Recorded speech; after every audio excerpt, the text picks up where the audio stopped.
Hello students, last class में हम लोगों ने बेस फिल्म कराया था, राइट।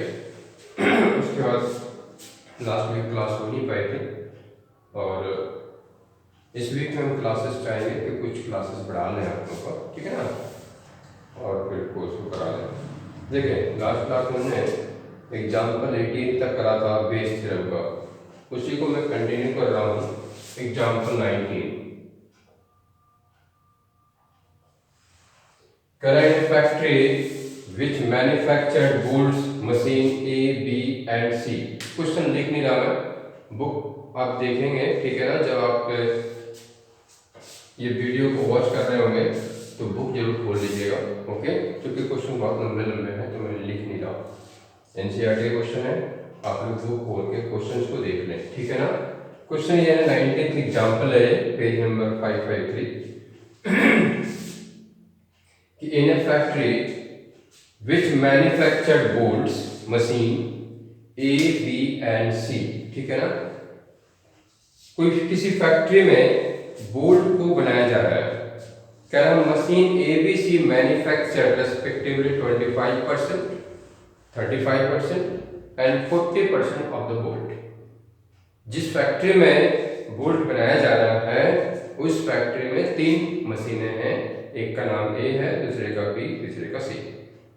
ए मशीन जो है वो 25% बोल्ट को मैन्युफैक्चर कर देता है, बी मशीन जो है वो 35% बोल्ट को मैन्युफैक्चर करता है और मशीन सी जो है वो 40% बोल्ट मैन्युफैक्चर करता है। कह रहा of their outputs 5, 4 and 2% are respectively defective bolts. अब देखते हो ना, किसी भी मशीन से मैन्युफैक्चर्ड हो रहा हो तो कुछ डिफेक्टिव होने के चांसेस भी होते हैं, ठीक है ना। जैसे आप मार्केट में जाते देखते हो कुछ आइटम डिफेक्टिव मिल जाता है आपको, बना तो किसी न किसी मशीन से हो गई है।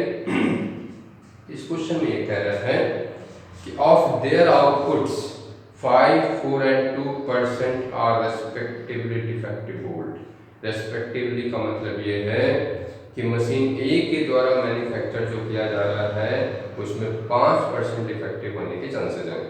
मशीन बी के द्वारा जो मैन्युफैक्चर किया जा रहा है उसमें 4% डिफेक्टिव होने के चांसेस हैं और मशीन सी के द्वारा जो मैन्युफैक्चर किया जा रहा है उसमें 2% डिफेक्टिव होने के चांसेस हैं, ठीक है। दो तरह के इवेंट्स हो गया, एक मैन्युफैक्चर का पार्ट, दूसरा डिफेक्टिव का पार्ट। मैंने बताया था बेस थ्योरम में 2 तरह के इवेंट्स होंगे, ठीक है। दूसरे के बारे में जानकारी देगा और पहले के बारे में प्रोबेबिलिटी निकालने को कहेगा, ठीक है। अब इसमें देखिए आगे क्या कह रहा है, ए बोल्ट इज ड्रॉन, जैसे मैन्युफैक्चर्ड हो गया, ठीक है, एक जगह रखा हुआ है सारे बोल्ट। उसमें कह रहा है कि 1 bolt is drawn at random from the product से एक बोल्ट निकाला गया and is found to be defective, और ये डिफेक्टिव पाया गया। तो देखे ना, इसमें 2 इवेंट्स हो रहे हैं ना, मैन्युफैक्चर एंड डिफेक्टिव। पहला इवेंट क्या होगा, मैन्युफैक्चर।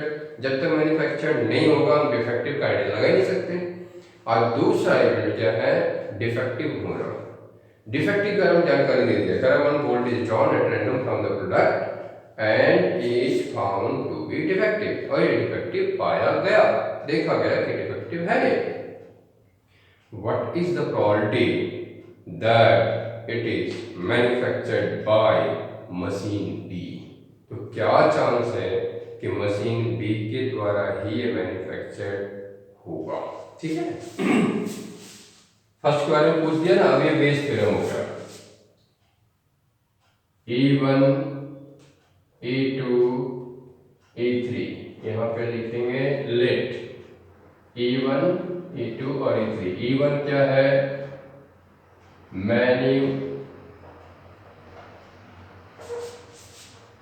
मैन्युफैक्चर्ड बाय मशीन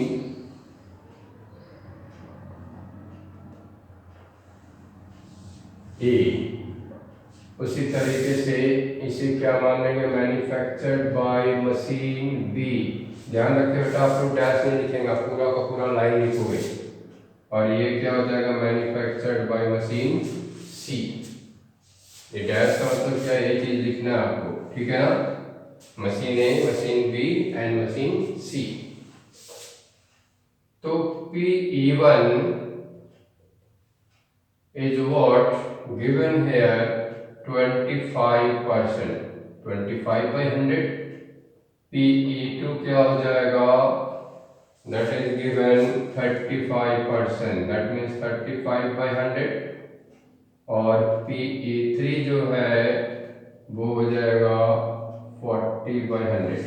ठीक है, उसके बाद आप फिर मानोगे let A equal to what,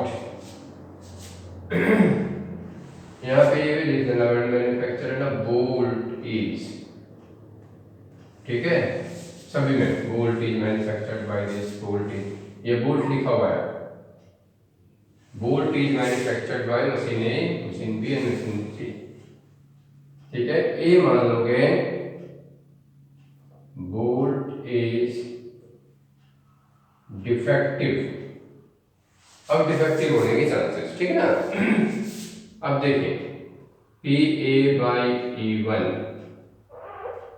A/E1 का मतलब पहले जाने, मशीन 1 के द्वारा, मशीन A के द्वारा, 1 का मतलब यहाँ पे A है, मशीन A के द्वारा जो मैन्युफैक्चर्ड किया गया है उसमें डिफेक्टिव होने की चांसेस जो गिवन है 5%, दैट इज 5/100। उसी तरीके से PA/E2 जो है वो गिवन है 4/100, 4% लिखा हुआ है। और A/E3 दैट इज 2%, यानी 2/100। ठीक है, ये 100 है बेटा, देख ये सब कुछ दे दिया। अब वो कह रहा है कि बोल्ट, एक बोल्ट ड्रॉ किया और वो डिफेक्टिव पाया गया, तो क्या चांस है कि मशीन बी के द्वारा ही मैन्युफैक्चर्ड होगा। बी मतलब E2/A। एक बार फिर से इसका मतलब समझे, if bolt is defective, A means what, bolt is defective, what is the chance it is manufactured by machine B, B means E2। ठीक है, फॉर्मूला लगाएंगे, that is PE2 then A/E2 divided by PE1 then A/E1 plus PE2 A/E2 then PA3 and then A/A3। अब इसमें हम फॉर्मूले में value डाल के सिंप्लीफाई कर देंगे। PE2 दैट इज 35/100 इंटू 4/100, यहाँ पे क्या आएगा 25/100 into 5/100, it is 35/100 into 4/100 and this is 40/100 into 2/100। 100 सभी का डिनोमिनेटर कैंसिल हो जाएगा, it is 140, 125, 140 and 80, that is 140 divided by 220 and 345, that is 28/69 is the answer।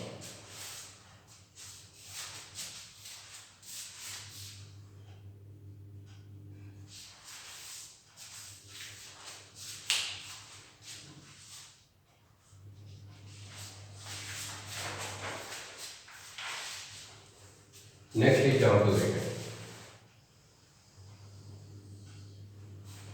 Example number 20। Doctor is to visit a patient, एक doctor जो है किसी patient के पास विजिट करता है। From the past experience it is known that the probability that he will come by train, ठीक है, बस, स्कूटर और other means of transport are respectively 3/10। देखो कह रहा है किसी डॉक्टर को इस टू बी विजिट करना है या करता है, ठीक है ना, किसी पेशेंट के पास जाना है, लेकिन पास्ट एक्सपीरियंस ये बताता है कि the probability that he will come by train, फिर बाय बस, बाय स्कूटर और बाय अदर्स मीन, 4 अलग अलग तरीके से आने की संभावना या प्रोबेबिलिटी बता रहा है। बता ये रहा है कि ट्रेन से आने की प्रोबेबिलिटी है 3/10, बस से आने की प्रोबेबिलिटी है 1/5, स्कूटर से आने की प्रोबेबिलिटी है 1/10 और अदर मीन्स किसी और तरीके से आने की प्रोबेबिलिटी है 2/5। ये बता दिया कि ऐसी संभावना है कि ट्रेन से आ जाए, बस से आ जाए, स्कूटर से आ जाए, अदर मीन्स से आ जाए, उसकी प्रोबेबिलिटी बता दिया।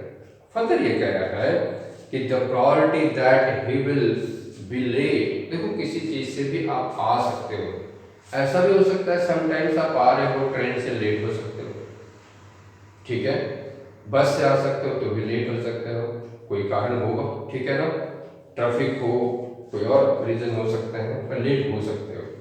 इसमें ये भी बता रहा है कि the probability that he will be late are 1/4, 1/3 and 1/12 if he comes by train, by bus और by scooter respectively। इसका मतलब अगर ट्रेन से आता है तो उसके लेट होने की प्रोबेबिलिटी 1/4 है, बस से आता है तो उसके लेट होने की प्रोबेबिलिटी 1/3 है, और स्कूटर से आता है तो उसके लेट होने की प्रोबेबिलिटी 1/12 है। फर्दर ये कह रहा है but if he comes by other means of the transport, किसी और तरीके से आता है, then he will not be late, तो वो लेट नहीं होता, मतलब फिर वो लेट होने की संभावना उसमें नहीं है, प्रोबेबिलिटी नहीं है। व्हेन ही अराइव्स, जब वो पेशेंट के पास पहुंचता है, अब देखो आगे का पार्ट क्या है, तो वो लेट था, ही इज लेट, वो लेट है या लेट था, ठीक है ना। What is the probability that he comes by train, तो क्या चांस है कि वो ट्रेन से ही आया होगा, इसकी प्रोबेबिलिटी बताएं। अब देखो यहाँ से 4 डिफरेंट चीज़ों से आने के चांसेस हैं, तो हम उसमें एक को E1, दूसरे को E2, फिर E3 और E4 ऐसा सपोज कर लेंगे, ठीक है ना।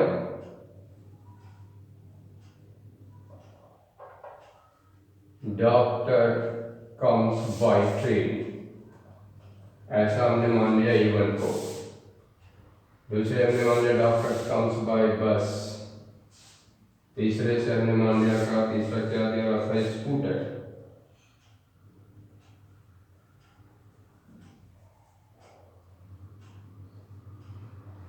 और चौथा जो है other mean,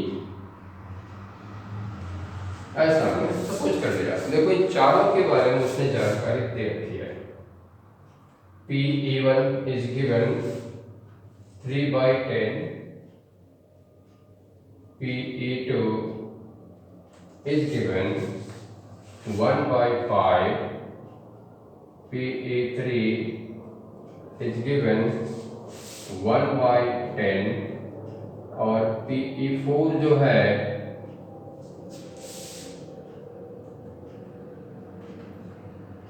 that is given 2/5। फिर हम सपोज कर लेंगे कि let A equal to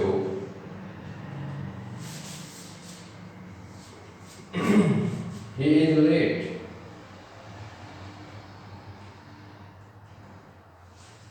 he means doctor, ठीक है ना। PA/A1 अगर ट्रेन से आ रहा है तो लेट होने की चांसेस ऑलरेडी गिवन है इसमें 1/4, PA/A2 that is also given 1/3, बस से आ रहा है तो लेट होने की संभावना, अगर स्कूटर से आ रहा है तो लेट होने की चांसेस दे रखा है, और अदर मीन्स से आ रहा है तो लेट होने की संभावना दे रखा है कि कुछ भी नहीं है, यानी लेट नहीं होता, तो इसकी क्वालिटी क्या होगी 0, ठीक है। अब देखिए पूछा किससे, comes by what train, A1/A। इसका मतलब है कि वो लेट हो चुका है, इट इज गिवन। क्या चांस है वो ट्रेन से आया होगा? Use the formula PE1 then A/A1 और डिनोमिनेटर में सारे आएंगे, that is A1 A/A1 plus PE2 then A/E2 PE3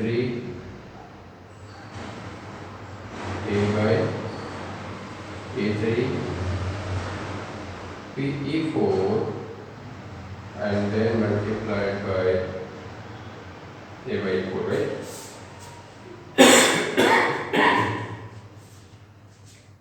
Look at that is 3/10 और A/E1 कितना था? 1/4। नीचे 3/10 इंटू 1/4। E2 क्या था हमारे पास? 1/5 into 1/3 and this is 1/10 into 1/12 and the next one is 2/5 into 0। ठीक है, ये वैल्यू आता हुआ दिख रहा है यहाँ पे 3/40 न्यूमरेटर में, और डिनोमिनेटर में जरा देखें 3/40 1/15 और 1/120 आता हुआ दिखाई दे रहा है। इसे सिंप्लीफाई करेंगे, 3/40 एलसीएम है 120, it is 90, 8 and 1। 3/40 it is 9, not 90, it is 9, that is 3/40 into 120 by 18। 3 जा ये सारे कट के हाफ रह गए, आंसर इज 1/2।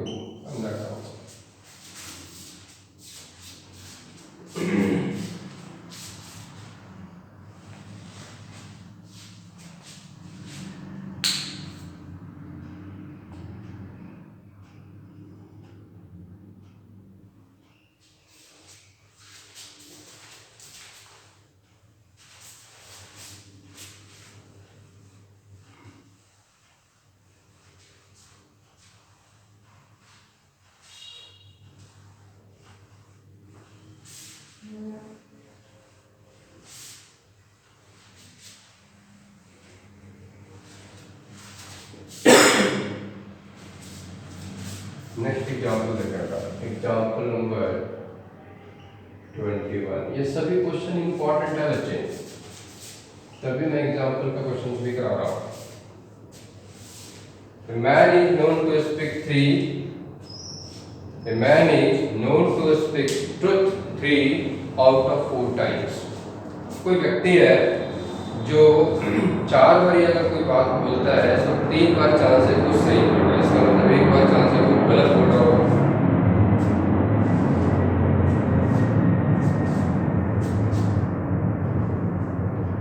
ठीक है, A man is known to speak truth 3 out of 4 times। 4 बार में 3 बार वो सही बोलता है। सही बोलने का मतलब सत्य बोलता है यहाँ पे, इसका मतलब 1 बार ही झूठ बोलता है। ठीक है, अब देखें इसका मतलब उसको झूठ बोलने की संभावना है ना, 3 out of 4 टाइम्स का मतलब हो गया कि 75% चांस है कि वो सच बोलेगा, लेकिन 25% चांस है कि वो झूठ भी बोलेगा। अब देखो फादर क्या कर रहा है, he threw a die and reports that it is a 6।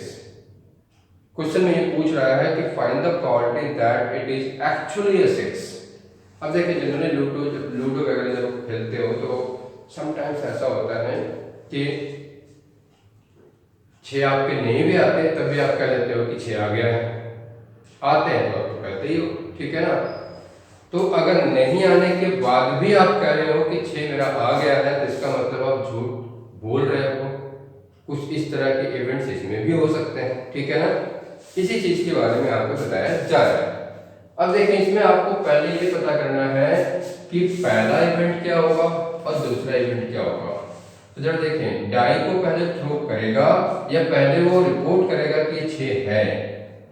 पहले तो रिपोर्ट कर ही नहीं सकता, क्योंकि पहले रिपोर्ट करेगा तो एब्सोल्युटली रॉन्ग हो जाएगा, क्योंकि डाई को उसने थ्रो ही नहीं किया। इसलिए पहला इवेंट होगा कि डाई को थ्रो करना। थ्रो करने का मतलब 6 आया या नहीं आया, ये चीज हो सकता है। थ्रो करेगा तभी तो 6 आएगा या नहीं आएगा। 6 आएगा और अगर वो कहता है कि मेरा 6 आ गया है, इसका मतलब वो सच कह रहा है। लेकिन 6 नहीं आया और फिर भी कह रहा है कि 6 आ गया है, तो इसका मतलब वो झूठ कह रहा है। समटाइम्स ऐसा देखते होगा कि भाई आप थोड़े से नजर इधर उधर करते हो गेम में, लूडो वगैरह जब खेलते हो, तो सामने वाला बंदा कह देता है कि मेरा 6 आ गया था, बेशक उसका नहीं आया था। इसका मतलब वो गलत झूठ का सहारा ले रहा होता है। तो इसमें आप सपोज करोगे E1 और E2, ठीक है। E1 दैट इज 6 काउंट्स और दूसरा है 6 नॉट काउंट्स। 6 आता है या 6 नहीं आता, डाई को थ्रो करोगे तो यही तो होगा। 6 आता है, उसकी संभावना, उसकी प्रोबेबिलिटी क्या है, 1/6। 6 नहीं आ रहा, दैट इज 5/6।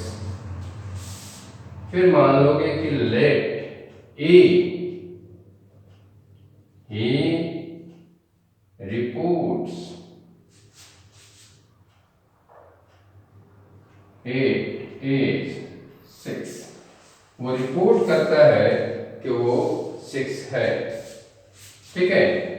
अब देखें A/E1, इसका मतलब क्या है कि 6 आया है और वो रिपोर्ट कर रहा है कि हाँ जी मेरा 6 आ गया है। इसका मतलब वो सच बोल रहा है। सच बोलने के चांसेस उसने दे रखा है 3 आउट ऑफ 4 टाइम्स, तो 3/4 हो जाएगा वो। A/E2, इसका मतलब क्या है, 6 नहीं आ रहा लेकिन वो रिपोर्ट कर रहा है कि मेरा 6 आ गया है। इसका मतलब वो झूठ बोल रहा है, that is 1/4। And you have to find E1/A, that is PE1 into PA/E1, then PE2, and then sorry नीचे तो सारे हैं मेरे, PE1 then A/E1 plus PE2 and then A/E2। E1 that is 1/6 and it is 3/4, 1/6, 3/4, and here 5/6 and 1/4। इसे जब आप simplify करेंगे तो ये 3/8 आता हुआ दिख रहा है, ठीक है। देख लें,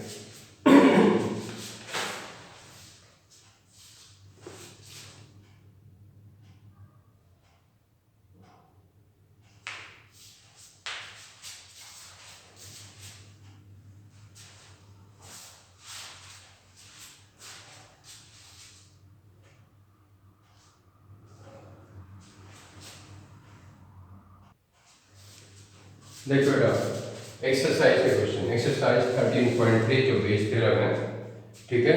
उसका क्वेश्चन नंबर 2, पहला क्वेश्चन मैं नहीं कराऊंगा क्योंकि टोटल क्वालिटी है, वो लास्ट में कराऊंगा मैं, ठीक है ना। क्वेश्चन नंबर 2 कह रहा है ए bag contains 4 red and 4 black balls. तो फर्स्ट बैग मैंने लिख दिया 4 रेड एंड 4 ब्लैक बॉल्स, ठीक है। रेड को R से इंडिकेट किया है, ब्लैक को आप पूरा लिखेंगे रेड एंड ब्लैक, ठीक है ना।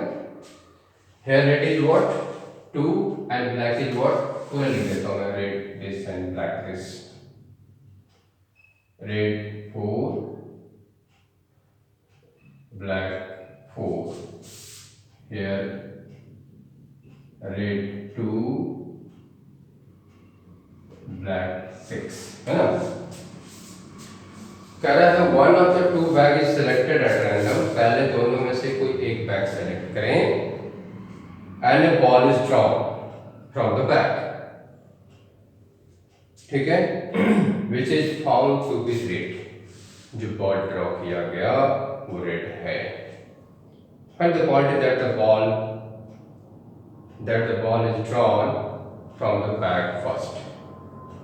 सपोज दैट यहाँ दो बैग है, आपको कहा गया कि एक बॉल निकालना है, तो ऑब्वियसली आप पहले एक बैग को सेलेक्ट करोगे, ठीक है, तब फिर एक बॉल को निकालोगे, क्योंकि दो बैग अगर होंगे और लिस्ट आपको पहले से बताया नहीं गया किसी बैग से निकाले, तो आपके पास दो चॉइसेस तो हैं कि इस बैग से भी निकाल सकते हैं, उस बैग से भी निकाल सकते हैं, है ना।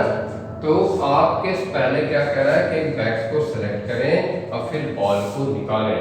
तो यहाँ पे पहला इवेंट क्या होगा, बैग का सिलेक्शन, दूसरा इवेंट क्या होगा, बॉल का ड्रॉ होना, ठीक है, उसमें रेड बॉल का ड्रॉ होना होगा तो रेड बॉल लिखेंगे, ब्लैक बॉल का ड्रॉ होना होगा तो ब्लैक बॉल लिखेंगे। इवन मान लिया फर्स्ट बैग इज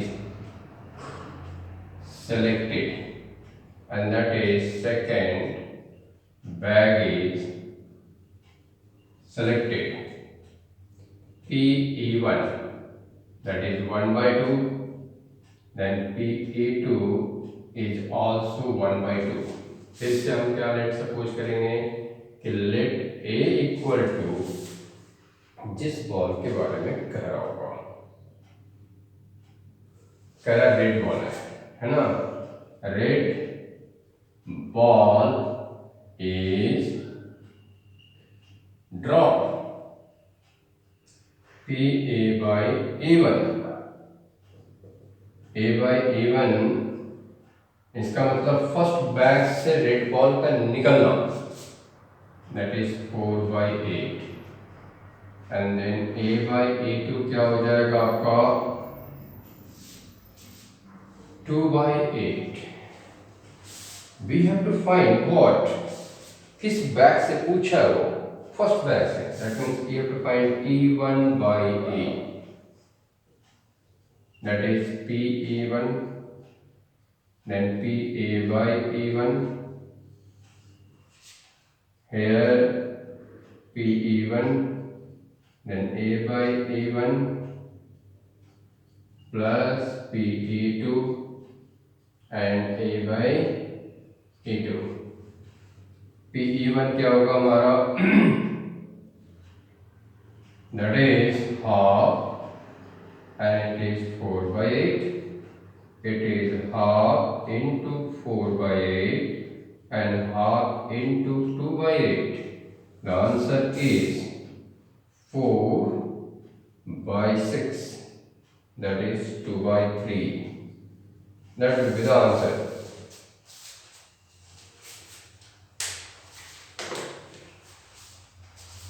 देख लो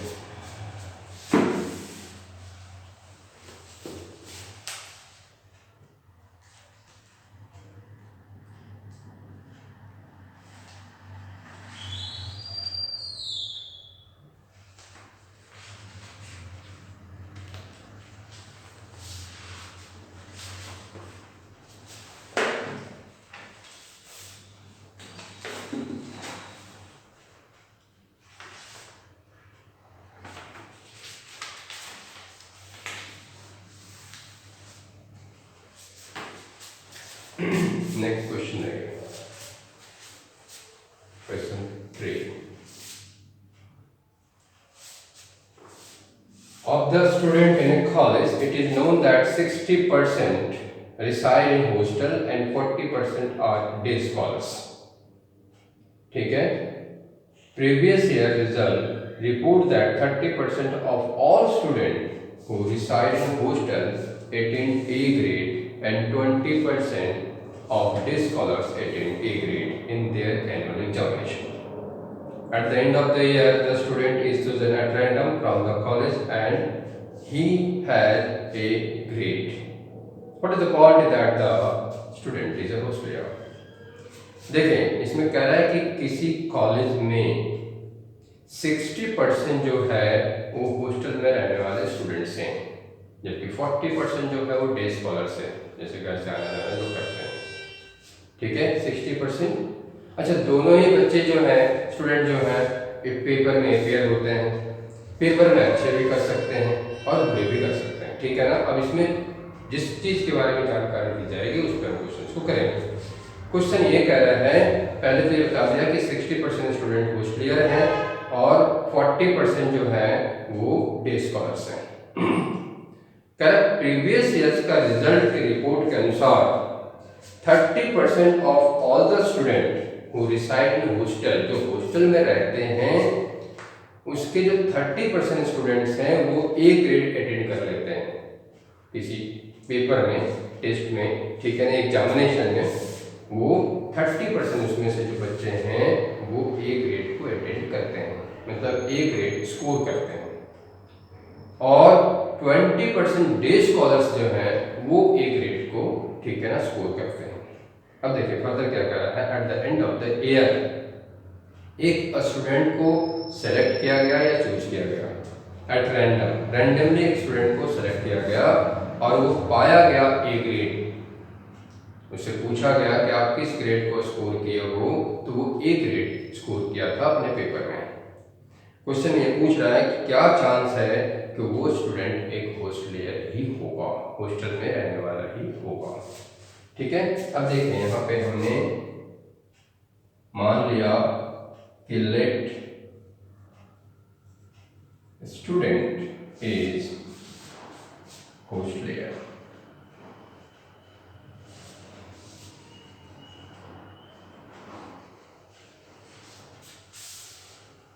और A2 मान लिया is day scholar।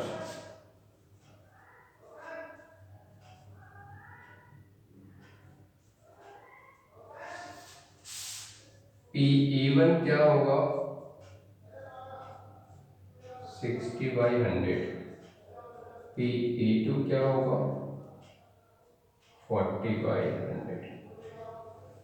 ए हमने मान लिया स्टूडेंट,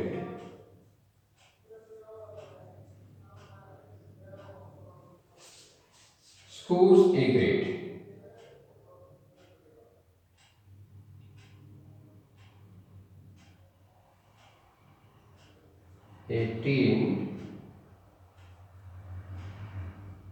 या 18 डिग्री दिखाई दे रहा है।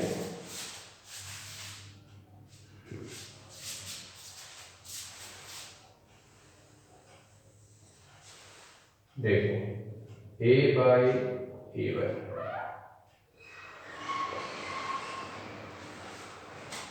A/A1 का मतलब है अगर वो हॉस्टलियर है तो उसके ए ग्रेड अटेंड होना या स्कोर करना एक ही बात है। 30% दिया हुआ है और डे स्कॉलर जो है वो दे रखा है 20%, है ना। अब पूछा किस पे है, A1/A पे, that is P1, then A/A1, और यहाँ पे क्या आ जाएगा, P2, देन सॉरी E1 से स्टार्ट कर लेते हैं, A/A1 प्लस P2, PA/A2, है ना। A1 हमारा क्या था, 60/100, और A/A1 क्या है, 30/100 divided by 60/100 into 30/100, it is 40/100 and 20/100, है ना। देखिए 100 तो कट जाएगा, ये आ जाएगा 1800 अपॉन में 1800 प्लस 800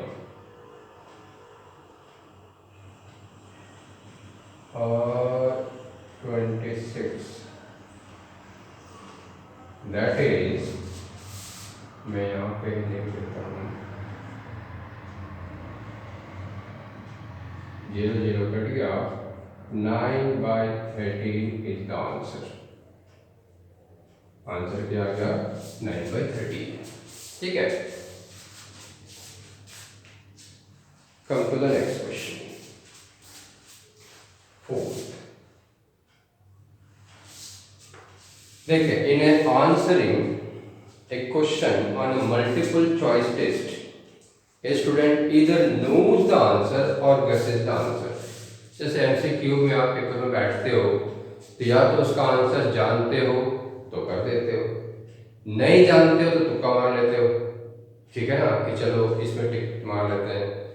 कई लोग तो ऐसे भी होते हैं कि भगवान के नाम पे चलो 1 2 3 4 या ABCD चलो बी पर लगा देते हैं, तो उसको कहते हैं तुक्का मारना या फिर गेस करना। ठीक है ना, तो कह रहा in a answering a question on a multiple choice test a student either knows the answer or guesses the answer। Correct. Further ये कह रहा है कि let 3/4 the probability that he knows the answer। 3/4 it mean 75% chance ऐसा है कि वो उस क्वेश्चन का आंसर जानता होगा। 3/4 का मतलब है 75%। जब आप इसको डेसिमल में निकालोगे देखो 0.75 वाला परसेंटेज में 75% जाता है। ठीक है, तो let 3/4 the probability that he knows the answer and 1/4 the probability that he guesses the answer. 75% chance है कि वो उस क्वेश्चन का आंसर जानता है, लेकिन 25% चांस है कि तो कम आएगा। ठीक है ना, गेस करेगा। अब देखो, assuming that a student who guesses at the answer will be correct with probability 1/4, अगर वो तुक्का मारता है तो उसके आंसर करेक्ट होने की चांसेस दे रखा है 1/4। ठीक है, ये बता दिया कि अगर वो तुक्का मारता है तो कितना परसेंट चांस है कि उसका आंसर करेक्ट हो जाए। देखो, एक तो हुआ कि आंसर करना और दूसरा है कि उसका आंसर को करेक्ट होना। ठीक है ना, तो कह रहा है कि अगर स्टूडेंट गेस करता है, ठीक है, तो उसके आंसर करेक्ट होने की चांसेस जो है दे रखा है 1/4। ठीक है, what is the probability that the student knows the answer given that the answer that he answer is correctly, his answer is correctly. देखो, कोई स्टूडेंट है बैठा पेपर में, ठीक है, एमसीक्यू में, अब उसका आंसर उसे करना है। अब उसके पास दो रास्ते हैं, या तो उसको आता है तो आंसर कर ले, नहीं आता तो तुक्का मार ले। ठीक है, अगर आता है और वो आंसर करता है तब भी करेक्ट हो सकता है, होगा, क्योंकि उसको आता तो करेक्ट हो जाएगा। नहीं आता तुक्का मार दिया तब भी उसका आंसर करेक्ट होने की चांसेस तो है, बाई चांस करेक्ट हो जाए। बाई चांस उसमें कहता है बाई चांस करेक्ट हो गया क्योंकि तुक्का मारा था, लेकिन करेक्ट होने की संभावना तो है। क्वेश्चन में कह रहा है एट द एंड, ठीक है ना, दिस क्वेश्चन कि एक क्वेश्चन का answer, what is the probability that the student knows the answer, क्या चांस है कि वो उस क्वेश्चन का आंसर जानता ही होगा अगर उसका आंसर करेक्ट है। देखो ना लिखा है कि what is the probability that the student knows the answer given that answered it correctly. अगर उसका आंसर एमसीक्यू में करेक्ट पाया गया तो क्या चांस है कि वाकई में इस क्वेश्चन का आंसर उस बच्चे को आता होगा। क्यों? क्योंकि तुक्का से भी तो करेक्ट हो सकता है ना, इसलिए इस तरह के क्वेश्चंस को पूछा गया है। ठीक है, अब देखें इसमें हम क्या सपोज करेंगे, let A1 student knows the answer, student knows the answer,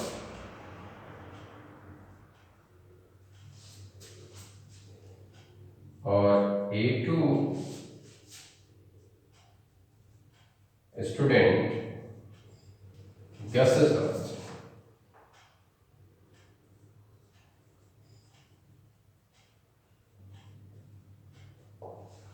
Now come to PE1, that is given 3/4, PE2 that is 1/4।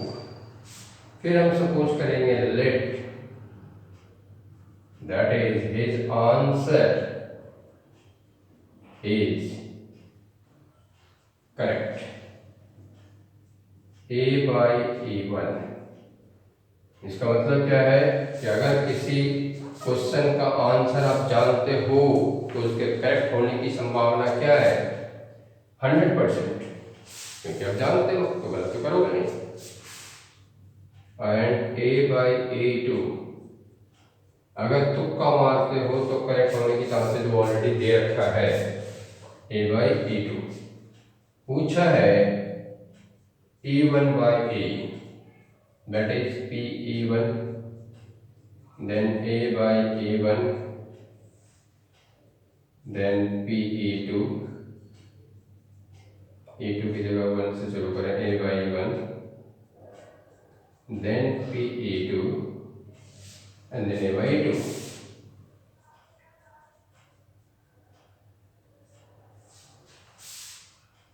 A1, that is 3 by 4 into A by A1, that is 1, 3 by 4 into 1, 1 by 4, PE2 is what?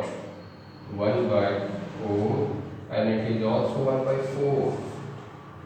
The answer is 3 by 4, and it is 16, 12 plus 1, 3 by 4, 16 by 18, the answer is 12 by 15.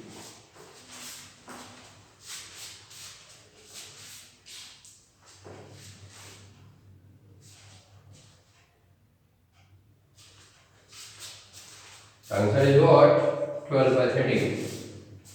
ठीक है, तो आप लोग यहाँ तक करोगे, ठीक है, और अगले लेक्चर में मैं इसके आगे का पार्ट कराऊंगा आप लोगों को, ठीक है।